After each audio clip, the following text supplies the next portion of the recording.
ముందుగా అందరికీ నమస్కారం. పాత్రికేయ మిత్రులకి, ఇక్కడ విచ్చేసిన పాత్రికేయ మిత్రులకి నమస్కారం. నిన్న జరిగిన ఘటన అందరికీ తెలిసిందే. మన అనంతపురం ఎమ్మెల్యే అయిన దగ్గుబాటి ప్రసాద్ గారు జూనియర్ ఎన్టీఆర్ అయిన మా అభిమాన హీరోని చాలా ఘాటుగా విమర్శించడం జరిగింది.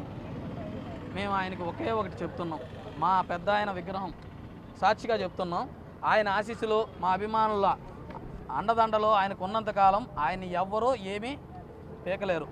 అది గుర్తుపెట్టుకోండి. ఏదైనా విమర్శించేటప్పుడు, మాట్లాడేటప్పుడు ఖచ్చితంగా నోరు అదుపులో పెట్టుకొని, మీరు ఉన్నత పదవిలో ఉన్నారు కాబట్టి మేము మీకు చెప్తున్నాం, మాకు ఆయన క్రమశిక్షణ నేర్పించాడు, మిమ్మల్ని గారు అనే మాట్లాడుతున్నాం.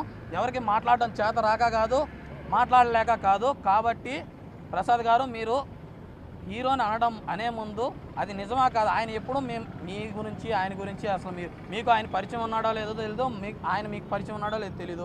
ఆయనకి పరిచయం అయితే ఆయన ప్రేమ ఎలాంటిదో, ఆయన వ్యక్తిత్వం ఎలాంటిదో మేము దగ్గరగా చూసాం. ఆయన ఒకసారి అభిమానిస్తే అభిమానుల్ని ఎంత చేస్తారో ఏం చేస్తారో అనేది క్లియర్ కట్గా చాలా ఈవెంట్లలో చూశారు. మా గురించి కంటే మా తల్లిదండ్రుల గురించి కూడా ఎంత బాగా ఆలోచిస్తారో, కుటుంబ సభ్యుల గురించి ఎలా ఆలోచిస్తారో, ఆత్మాభిమానాల గురించి ఎలా ఆలోచిస్తారో ప్రతి ఒక్కరికి తెలుసు. ప్రతి ఒక్కరికి కుటుంబాలు ఉంటాయి. ఏదైనా మీరు పరోక్షంగా అనండి కానీ అంతర్గతంగా అనకండి. కుటుంబాల గురించి మాట్లాడకండి.